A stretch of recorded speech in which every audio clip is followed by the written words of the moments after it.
A'udzu billahi minasyaitonir rajim.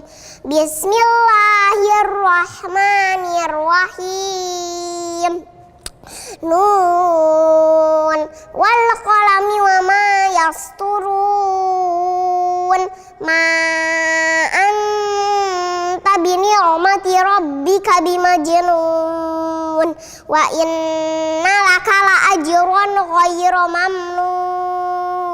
Wa innaka la'ala khuluqin 'azim.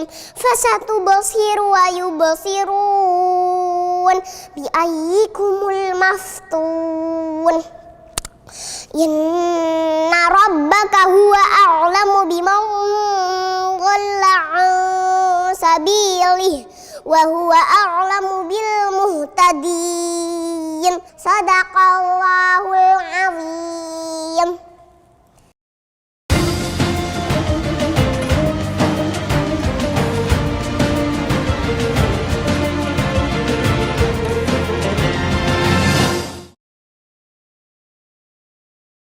Bismillahirrahmanirrahim. Assalamualaikum warahmatullahi wabarakatuh. Alhamdulillah wassalatu wassalamu ala Rasulillah wa ala alihi wa sahbihi wa man wala wa ba'd. Saudara-saudariku dimanapun Anda berada, berjumpa kembali dalam kajian Aku Suka. Ayo kultum sejenak untuk berbuka. Alhamdulillah, bersyukur pada Allah Subhanahu wa taala kita masih diberikan kesempatan oleh Allah untuk menunaikan ibadah siam Ramadan sampai ke hari yang ketiga ini. Untuk itu kita awali dengan bermohon pada Allah Subhanahu wa taala, semoga Allah berkenan menerima seluruh amal ibadah yang kita tunaikan di siam Ramadan sampai detik ini dengan penerimaan terbaik insyaallah. Edisi spesial Aku Suka di tahun 1442 Hijrah menghadirkan bahasan tentang fikih sifat salat Nabi sallallahu alaihi wasallam. Dengan harapan kita bisa memperbaiki cara sholat kita dan mendapatkan berbagai janji serta keistimewaan yang Allah telah tegaskan dalam Al-Quran serta Rasulullah SAW detilkan dalam keterangan hadis-hadis beliau. Di dua pertemuan yang lalu kita telah uraikan tentang esensi sholat, bagaimana Allah menjelaskan kepada kita, bahkan menegaskan secara tuntas bahwa esensi utama dari sholat itu sebagai pembuktian kita sebagai hamba Allah Subhanahu wa taala yang telah berkomitmen untuk beriman, yakin pada Allah tanpa ragu. Dan pembuktian dari keimanan itu dibuktikan lewat sholat yang kita tunaikan. Untuk itu penting bagi kita mengecek keadaan iman kita dalam setiap pergantian waktu di setiap hari. Subuh, zuhur, asar, maghrib, isya. Gambaran pergantian situasi dalam setiap hari. Dari subuh berpindah ke siang, siang ke sore, sore menghilang datang maghrib, maghrib menghilang datang isya. Dalam setiap suasana itu apakah iman kita masih ada? Karena Nabi pernah memberikan isyarat ada orang-orang yang subuhnya beriman, sorenya bisa kufur atau sebaliknya. Dan perbedaan antara iman dengan kufur dan musyrik itu karena lawan dari iman adalah kufur dan syirik. Maka terletak kepada sholatnya. Jika sholat benar kita tunaikan, pertanda iman dalam kebaikan. Dan iman yang baik itu yang melahirkan rasa aman dalam kehidupan, ketentraman, kedamaian, dan limpahan karunia. Di balik itu pun ada keutamaan-keutamaan sholat yang telah kita uraikan di hari kedua kemarin. Ada kemudahan dalam mendapatkan solusi, ada pengabulan doa yang sangat cepat, ada pintu gerbang kesuksesan dan kebahagiaan, ada ketenangan yang bisa diraih, bahkan sholat yang benar bisa mendorong kita untuk merubah perilaku menjadi lebih baik dalam konteks kehidupan dunia dan bekal utama saat kembali kepada Allah Subhanahu wa taala di akhirat kelak. Nah, persoalannya adalah dari sekian banyak hamba yang sholat, apakah sudah mendapatkan keutamaan-keutamaan dimaksud? Apakah sudah meningkat takwanya? Dan dengan meningkat takwa itu datang solusi, datang kemudahan, datang rezeki dari sisi yang tidak diduga? Atau setidaknya satu di antara 5 capaian yang tadi telah diuraikan. Ya, kemudahan sudahkah diraih? Kesuksesan sudahkah didapat? Tenang sudahkah dihasilkan? Jangan-jangan selama ini sholat 1 di antara 5 pun belum diraih. Maka penyebabnya tidak ada lain. Dalam Al-Quran setidaknya ada 2 sebab utama. Satu telah kita tuntaskan di pertemuan lalu, yaitu tidak sedikit orang yang sholat kurang khusyuk atau bahkan tidak khusyuk dalam sholatnya. Karena itu di hari kedua Ramadan, edisi Aku Suka yang kedua, kita telah tuntaskan bagaimana cara sholat khusyuk. dalam keterangan Al-Quran. Mohon izin teman-teman yang kiranya belum mendapatkan materi itu, harap merujuk pada tayangan yang lalu sehingga kita tidak mengulang kembali dengan keterangan yang panjang di edisi kini. Nah, sekarang ada persoalan. Persoalannya adalah ada orang yang sejak awal sholat sudah mengondisikan dirinya khusyuk. Seperti Allah berikan penjelasan dalam Al-Quran. Menyiapkan pakaian terbaik, mencoba kemudian menyempurnakan wudhunya, kan? Lalu dia meniatkan sholatnya dengan baik dan merasakan alladzina yadhunnuna annahum mulaqu rabbihim wa annahum ilaihi raji'un. Al-Baqarah ayat 46 seperti yang kemarin telah kita detilkan. Dia merasakan akan menghadap Allah dan merasakan mungkin boleh jadi ini sholat terakhir yang ia tunaikan. Awal-awal iya. Merasa fokus, merasa nyaman, merasa khusyuk, bahkan ada suasana yang indah ketika dia mulai bertakbir. Tapi persoalannya, begitu mulai takbir, mulailah kemudian ada muncul was-was, ada bahkan lupa, ada yang bahkan tidak sadar berapa rakaat sedang menunaikan sholatnya. Ini persis yang diisyaratkan Nabi SAW bahwa akan ada situasi orang yang sholat ketika dia mulai bertakbir itu, kemudian maka setan mulai menggoda dia. Ya, faqala udhkur kata, ingat ini, ingat itu. Ya, sampai dia lupa, sampai ada orang yang sholat hatta la yash'ural musalli kam raka'atan yusalli, sampai ada situasi kata Nabi orang sholat tidak sadar atau lupa berapa rakaat dia sedang menunaikan sholatnya di posisi itu. Nah, karena itu untuk mengatasi persoalan yang kedua ini, walaupun di awal kita sudah merasa fokus, ingin khusyuk, ingin merasakan kenikmatan, di tengah-tengah terjadi situasi tadi, maka apa yang harus dilakukan? Nah, ada isyarat dalam Al-Quran yang kemarin ayatnya telah kita turunkan. Isyarat ini begitu tajam, walaupun keterangannya disampaikan dengan diksi yang sangat singkat sebagai pembuka satu ayat dalam Al-Quran, yaitu di Quran surah ke-29 Al-Ankabut di pembuka ayat ke-45. Awal ayatnya. Dan ayat ini satu rangkaian ya yang mendetilkan kepada kita tata cara sholat yang benar sehingga menghasilkan output yang sempurna. Ya, baik. Sekarang perhatikan firman Allah Subhanahu Wa Taala. Ini tengahnya suka dihafal, awalnya lupa. Dan kalau sudah lupa suka nggak ingat kan? Baik, lihat kalimatnya. Utlu ma uhiya ilaika minal kitab wa aqimis shalah. Ini tengahnya nih. Innas salata tanha 'anil fahsya'i wal munkar. Ya kan? Nah, hafal nih yang bagian tengahnya. Innas salata tanha 'anil fahsya'i wal munkar. Tapi awal kuncinya salat yang menghasilkan kualitas baik, mencegah perbuatan keji dan mungkar itu yang kadang-kadang berhenti untuk dipelajari. Padahal ayat Al-Qur'an ya, yang menyampaikan kepada kita innas salat seperti ini. Baik ya? Innas salata tanha 'anil fahsya'i wal munkar. Nah, ini kan didahului oleh satu pembuka ayat dan itu kuncinya. Baik ya? Nah, sekarang kita terjemahkan dulu ini ya sebelum kita sampai ke awalnya. Perhatikan baik-baik. Innas shalah, inna pakai huruf taukid. Ya, inna harfu nasbin wa taukidin tansibul isma wa tarfa'ul khabara mabniyun 'ala as-sukun 'ala al-fathi. Mabniyun 'ala al-fathi la mahalla lahu min al-i'rab. Baik, inna harfu nasbin wa tauqid. Inna itu termasuk huruf nasab. Kalau dalam fungsi i'rab, nasab itu memberikan harakat fathah kepada kalimat setelahnya. Jadi kalau setelah inna, ya ada isim, ada kata benda, ini harakatnya pasti fathah. Inna salat, ya, sepanjang dia mufrad. Baiknya, tunggal. Tapi dalam ilmu loghah, nasab juga berarti menancapkan sesuatu dengan kuat tanpa goyah. Ini sering saya uraikan. Ya, seperti orang Arab mengatakan nasaba rajulu asahu fil ardi. Ya, seorang lelaki menancapkan tongkatnya di bumi, di tanah dengan kuat sampai nggak goyah. Itu nasab. Ya, jadi kalau ada huruf nasab bukan sekedar menyampaikan harokat setelahnya. Kalimat setelah yang terletak setelah inna harakatnya fathah. Bukan hanya itu, tapi ingin menegaskan informasi yang disampaikan, tancapkan kepada jiwa, jangan goyah. Jelas ya? Ditegaskan, taukid, menegaskan. Jadi kalau kita terjemahkan, Allah ingin menegaskan kepada kita dan tancapkan informasi dalam jiwa kita yang paling dalam. Innas shalah, sungguh salat yang ditunaikan dengan benar itu. Ingat ada alif lamnya di sini. Nah, ya. Ma'rifat sifatnya, alif lamnya ta'rif. Beda kalimat yang menggunakan alif lam dengan tanpa alif lam. Jika kalimatnya tanpa alif lam seperti ini, salat, ini nakirah namanya. Nakirah itu umum, ya, punya makna bebas, luas. Jadi kalau kalimat salatnya nggak pakai alif lam, inna sholah, maka pemaknaannya salatnya bebas, nakirah umum. Mau cepat, mau lambat, mau sesuai aturan, mau tidak, yang penting salat. Itu nggak pakai alif lam. Tapi kalau kalimat salatnya menggunakan alif lam, ingat baik-baik, maka berubah nanti pemaknaannya dari nakirah kepada ma'rifah. Alif lamnya berfungsi at-ta'rif di sini. Ya, sesuatu yang khusus, sesuatu yang tidak bebas, yang punya aturan sendiri, ada ketentuannya. Jadi cara menerjemahkan kalimat itu berbeda. Ya, sungguh salat yang ditunaikan ada alif lam, ditunaikan sesuai aturannya itu, sesuai ketentuannya itu.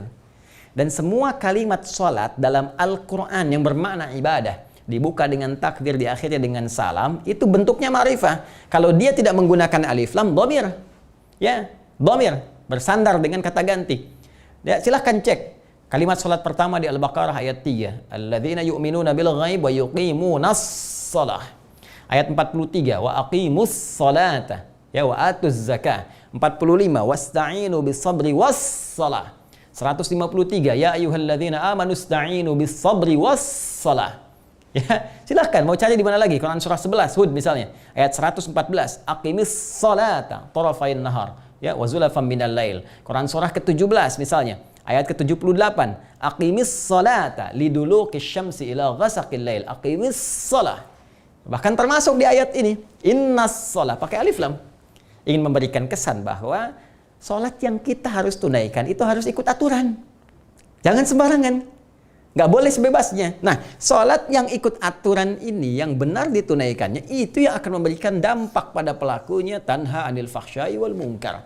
Akan merubah perilaku seseorang menjadi lebih baik, terbebas dari dua sumber keburukan. Jelas ya? Baik. Nah, posisi ini penting kita sadari teman-teman sekalian, supaya apa yang kita kerjakan itu benar sesuai aturan. Kalau benar sesuai hukum, aturan, ketentuannya, feedbacknya dapat. Outputnya terjadi. Tapi kalau kita menyimpang jauh dari itu, maka jangan harap didapatkan. Nah, sekarang pertanyaannya, aturan apa yang dimaksudkan oleh Allah Subhanahu wa Ta'ala yang sekiranya harus kita ikuti supaya sholat kita berhasil? Maka ayat ini dibuka dengan tegas melalui kata perintah, fi'ilnya amr. Al-aslu fil amri, ya, lil wujub hatta yadulla dalilu ala khilafih. Dalam kaidah usul fikih demikian. Dan ketika kata perintah disampaikan, maka hukumnya bermakna wajib. Ya, wajib bin kudu alias harus. Ya, kita tunaikan. Ya, saking pentingnya aturan ini dijadikan wajib oleh Allah. Supaya apa? Supaya hasilnya kita dapatkan. Kalau nggak dipaksa wajib, nggak akan dapat nih kemudahan ini. Nggak akan dapat keistimewaannya. Jadi cara memahami hukum syariat itu begini. Kalau diwajibkan, jangan dipahami beban. Tapi dibalik kewajiban itu ada keistimewaan besar. Sampai saking sayangnya Allah dengan sifat rahmannya, memaksa kita supaya dapat itu. Ya, cara memahami larangan, pahami di balik larangan itu ada keburukan-keburukan, ada yang bahaya, ada yang madarat. Saking sayangnya Allah kepada kita dilarang. Ya, dan diberikan ini konsekuensi dosa, bukan ingin memberikan beban. Ya, bukan ingin membatasi sesuatu, tapi ingin memberikan kesan kepada kita dengan sayangnya. Jangan sampai kamu celaka. Jangan sampai kamu nestapa. Jangan sampai kamu punya masalah. Itu maksudnya. Ya, jadi ketika ada larangan zina, larangan mabuk, larangan yang dilarang, itu muaranya keburukan. Maka cara memahaminya jangan dipahami sebagai beban, tapi sebagai sayang Allah yang menjaga kita selalu dalam kebaikan. Kembali ke sini, perintahnya adalah utlu ma uhiya ilaika minal kitab. Ma uhiya ilaika minal kitab. Nah, ini perintah yang diberikan kepada Nabi Muhammad SAW, dan ini isyarat juga untuk sampai kepada kita umatnya, karena perintah itu sepanjang sifatnya umum, tidak ada takhsis, maka hukumnya berlaku umum. Ya, dan tugas Nabi menerangkan kepada kita bagaimana jalan mengikuti perintah itu. Utlu ma uhiya ilaika minal kitab. Bacalah, pahamilah, pelajarilah, dan amalkan apa yang telah dipelajari itu. Nah, kalau kita buka terjemah di mushaf, teman-teman sekalian, ini utlu diterjemahkan dengan bacalah. Ya kan? Sama dengan Iqra, Quran surah ke-96 ayat 1. Ya, wahyu pertama itu kan Iqra bismi rabbikal ladzi khalaq. Ya kan? Iqra diartikan apa? Bacalah. Di mushaf terjemah demikian. Dulu pernah kita dalam Sitama kan kita bahas ya, serupa tapi tak sama. Masih ingat kan ya? Nah, Iqra dengan utlu ada bedanya. Terjemahan diartikan dengan serupa, tapi kalau katanya berbeda, maka penekanannya tidak sama. Nanti ada kitab namanya Al-Furuq Al-Lughawiyah, karya Abu Hilal Al-Askari. Ya, nanti Anda cek kitab itu menjelaskan kalimat-kalimat yang sering terjemahkan serupa. Ya, dalam terjemahan di bahasa lain, ya, tapi sesungguhnya punya penekanan makna yang tidak sama dalam bahasa Arab.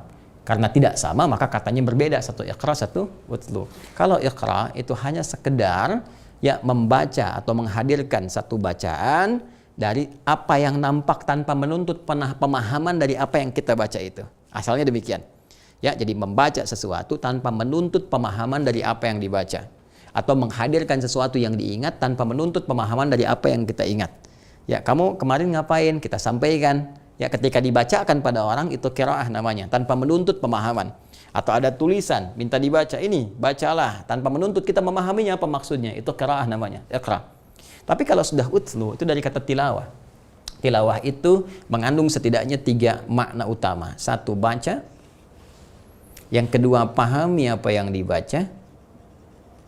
Yang ketiga, teman-teman sekalian, amalkan, kerjakan apa yang telah dipahami itu. Ini saling terkait berkelindan. Tuh. Baca, pahami, amalkan. Wahyu pertama, kenapa turun menggunakan redaksi Iqra? Karena Nabi Muhammad SAW itu jangankan paham, baca saja tidak punya kemampuan karena punya sifat ummi. Tidak pernah belajar, tak punya guru, tak pernah sekolah, tak ada madrasah. Ya kan? Makanya ayatnya turun menggunakan kata Iqra, menunjukkan mukjizat Al-Quran untuk menguatkan keummian Nabi Muhammad SAW. Litakidi ummiyati Muhammad SAW. Ya, makanya kalimatnya Iqra bukan utslu. Karena itu Allah mengatakan langsung firman-Nya, Iqra bismi rabbikal ladzi khalaq. Muhammad, ikuti bacaan ini, baca, jangan karena engkau nggak pernah belajar, engkau nggak punya guru, engkau nggak pernah masuk sekolah, tapi ikuti bacaan ini, baca ini ya karena Allah yang telah menciptakanmu. Yang menciptakan engkau saja begitu mudah, apalagi membuat engkau bisa mengikuti bacaan. Jelas ya? Maka di situ kemudian dipeluk oleh malaikat Jibril, dikuatkan, diberikan kekuatan oleh Allah bisa mengikuti bacaan. Karena itu setelah bacaannya mulai banyak wahyu turun, maka turun kemudian perintah syariat, mulai ada ibadah, kan? Mulai salat dan seterusnya kemudian. Nah, ketika turun perintah syariat, maka redaksinya dari qiraah kemudian turun menjadi tilawah, utslu. Ya, utslu, memberikan kesan kepada kita, utslu ma uhya ilaika minal kitab wa aqimis shalah. Sebelum salat ditunaikan, baca dulu. Pahami dulu segala ketentuan yang telah Allah wahyukan kepada Nabi Muhammad SAW. Tertuang dalam Al-Quran, dijelaskan oleh Nabi SAW. Ya, terkait apa khususnya? Wa aqimis shalah. Setelah itu tunaikan salat. Karena kalimatnya menggunakan waw dan terkorelasi dengan sebelumnya, atofnya, maka dipahami spesifiknya terkait dengan ibadah salat di sini. Ya, dalam arti yang khusus adalah sebelum kita menunaikan sholat, kalau sholatnya pengen benar, sholatnya pengen sesuai aturan, maka baca dulu ketentuan-ketentuan sholat yang pernah Allah wahyukan kepada Rasulullah dan diajarkan oleh Rasulullah kepada kita. Ya kan? Nyampe ke kita, baca dulu itu, pahami dulu. Setelah paham itu, tunaikan sholat. Sholat yang demikian itu yang menjadikan sholat kita berkualitas.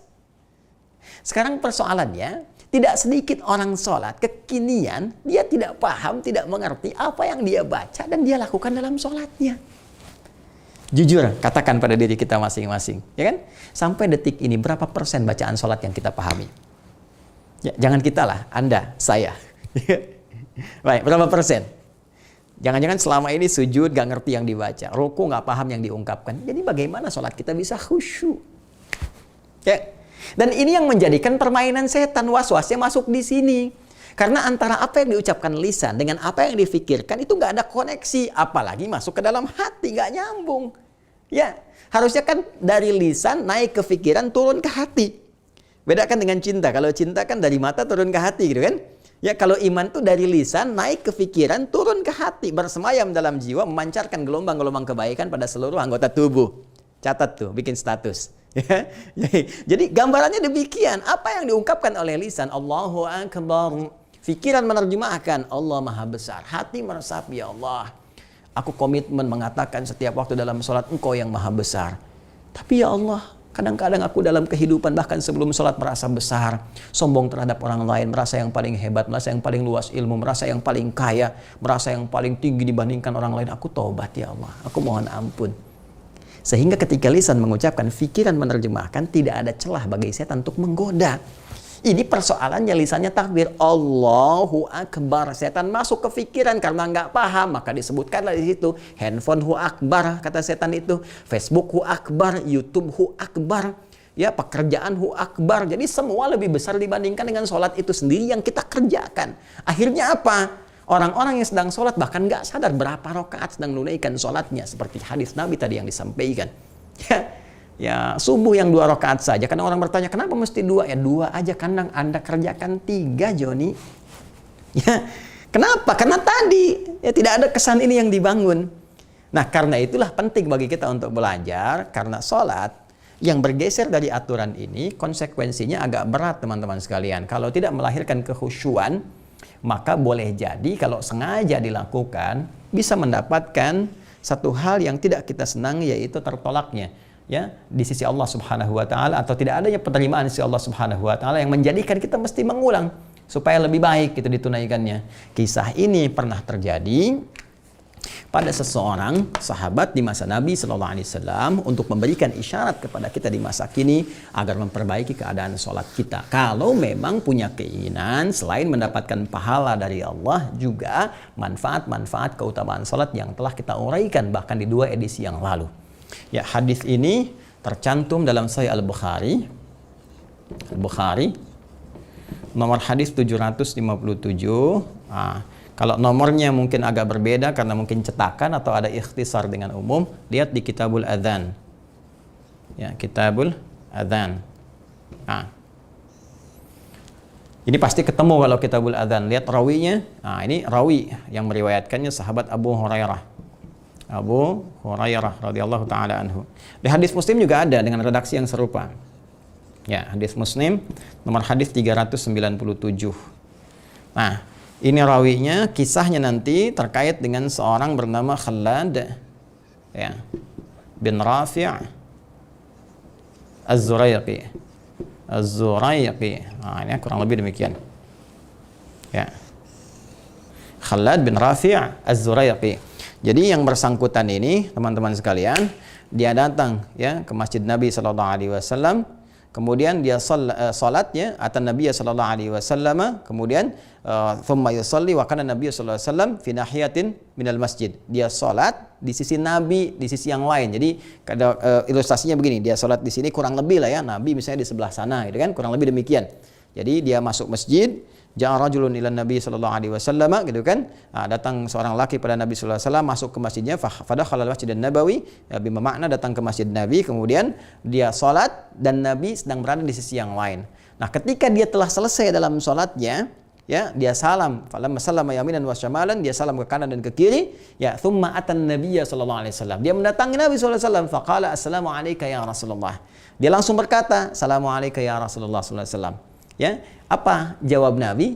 Nabi menjawab dulu salamnya. Ini adab. Ya, ini adab. Jadi apapun orang datang kepada kita, mau kita suka atau tidak keadaannya, dia mengucapkan salam, jawab dulu. Kata Nabi, waalaikumsalam warahmatullah, irji' salli fa innaka lam tusalli. Itu komen pertamanya. Komen pertama Nabi.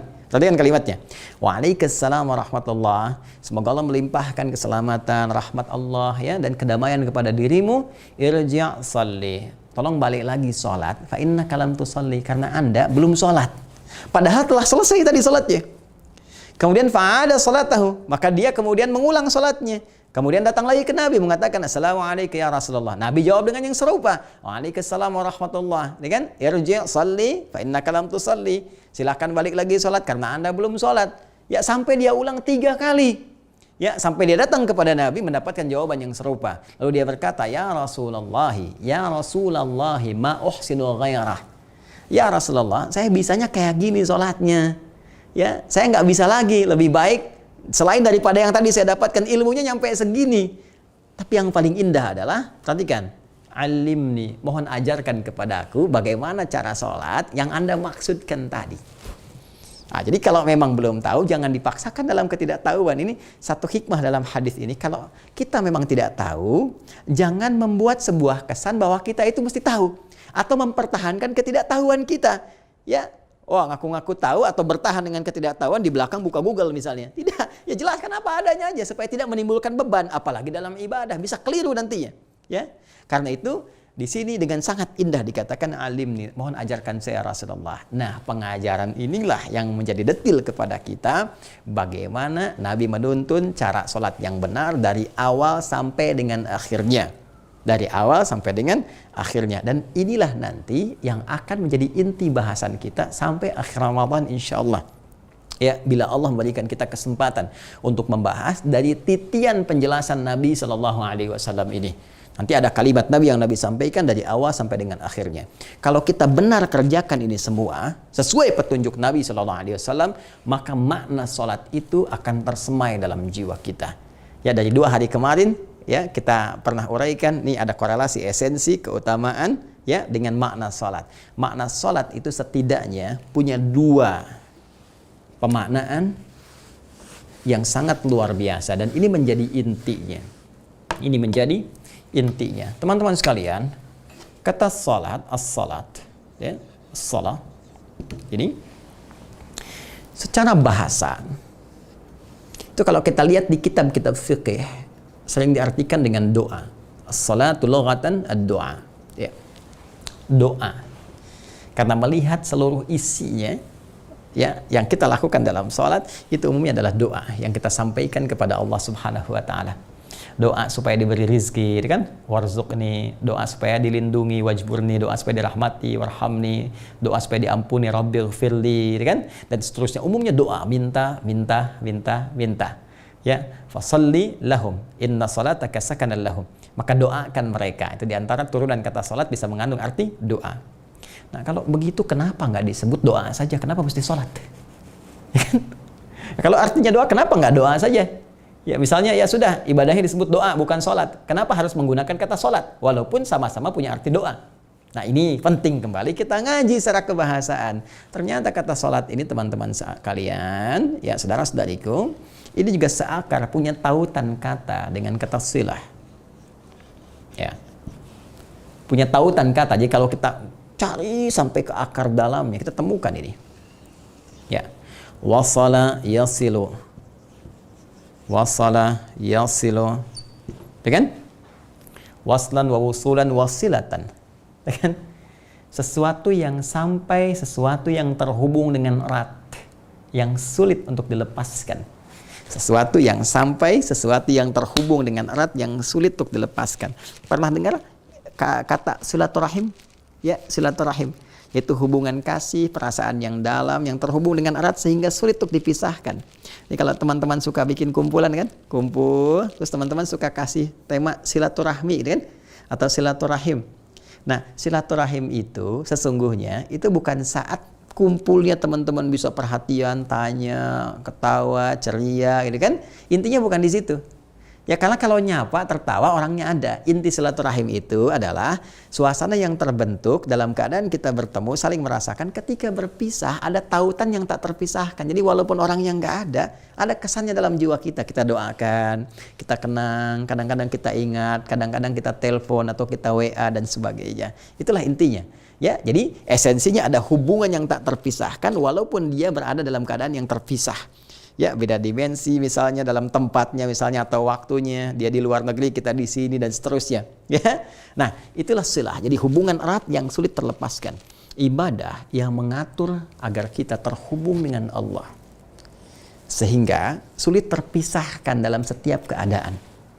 Ya, mohon maaf, saat duduk terhubung dengan Allah. Saat berdiri terhubung dengan Allah, berjalan terhubung dengan Allah, selalu ingat kepada Allah Subhanahu wa taala. Karena ingat itulah dia terjaga. Mustahil ada orang bekerja di depan komputer, kemudian dia mengetik, salah ketik. Kalau saat dia sedang mengetik itu ingat Allah. Gak mungkin dia bisa merubah angka.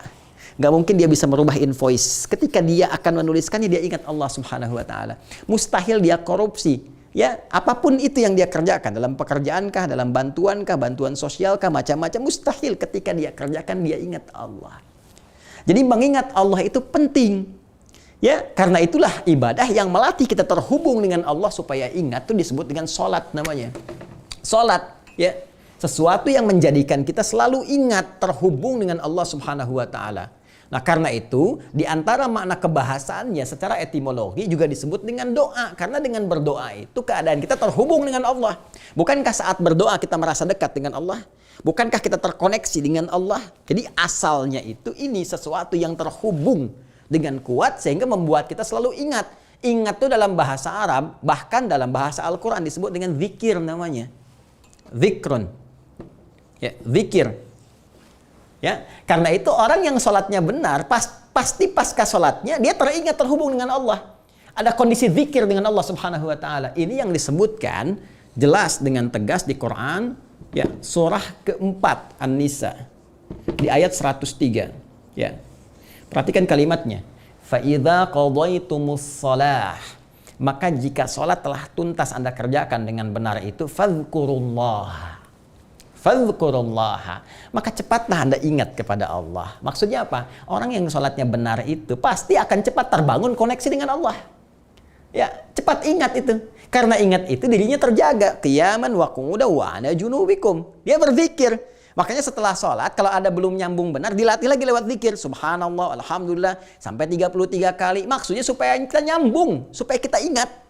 Sekali belum nyambung subhanallah, wajar. 2 kali, wajar. 33 kali belum nyambung. Pertanyaan besar itu, Cepi. Pertanyaan besar, 33 kali. Ya. Maka dilatih supaya nyambung.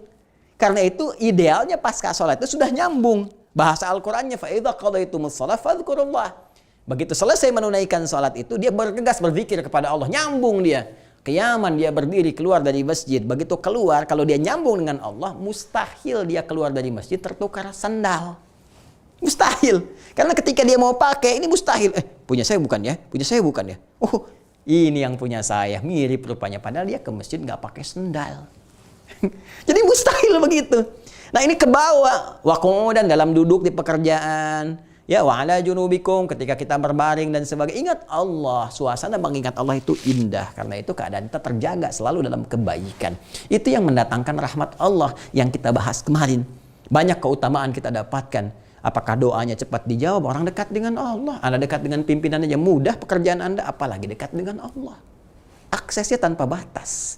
Ya, tanpa batas. Nah, ini yang dimaksudkan teman-teman sekalian. Nah, untuk mendapatkan ini semua, penting kita belajar tata cara sholat dengan benar untuk mengembalikan kepada hadis yang diriwayatkan oleh sahabat Abu Hurairah tadi. Ya, akan kisahnya Khalad bin Rafi' Az-Zuraiqi dalam hadis Muslim nomor hadis 397, di Al-Bukhari nomor hadis 757 atau dalam kitab adzan beliau. Nah, bagaimana kalimat Nabi, komen beliau ketika mengajarkan Khalad bin Rafi' Az-Zuraiqi ini? Komennya dibuka dengan kalimat idza qumta ilas shalah. Kata beliau, saudaraku, jika Anda ingin menunaikan sholat dengan benar. Versi terjemahannya, kan? Idza qumta ilas shalah. Jika Anda ingin menunaikan sholat dengan benar, dengan sempurna. Ya, aqama yuqimu, aqamtu qama, ya, yaqumu, qumtu.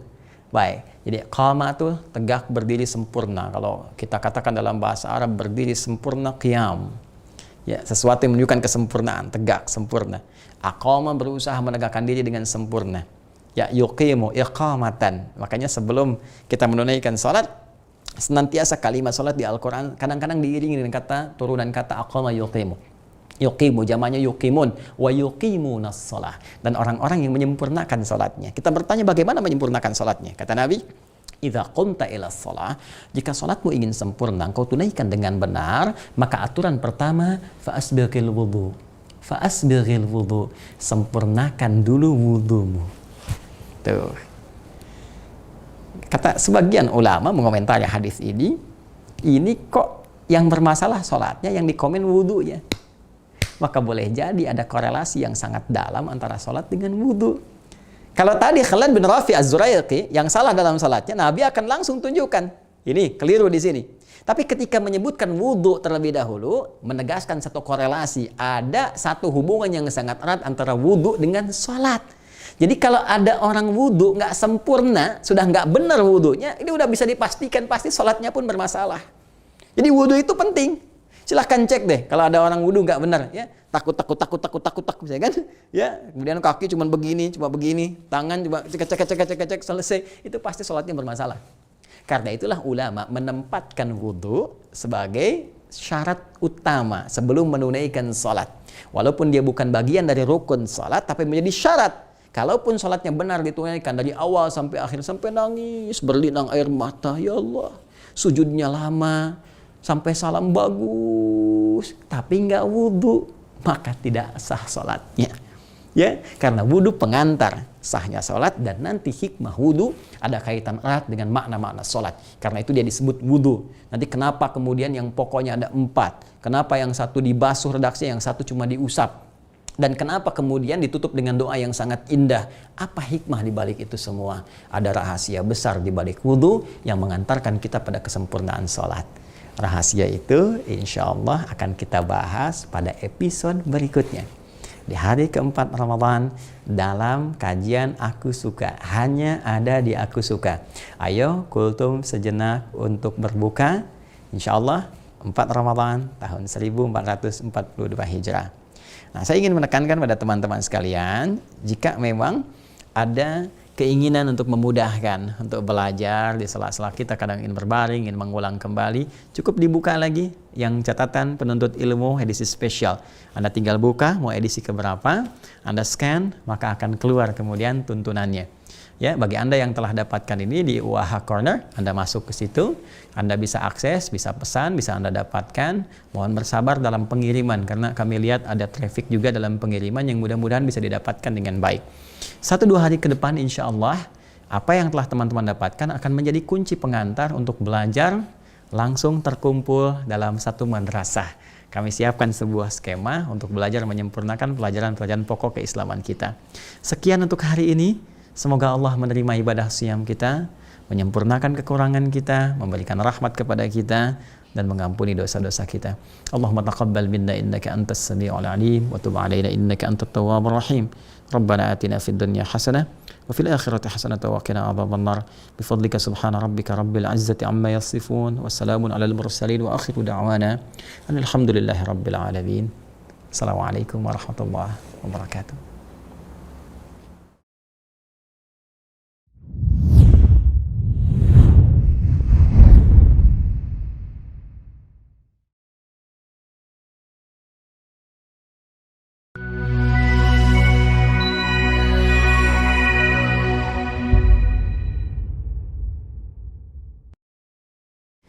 Assalamualaikum warahmatullahi wabarakatuh. Alhamdulillah wassalatu wassalamu ala rasulillah wa ba'du.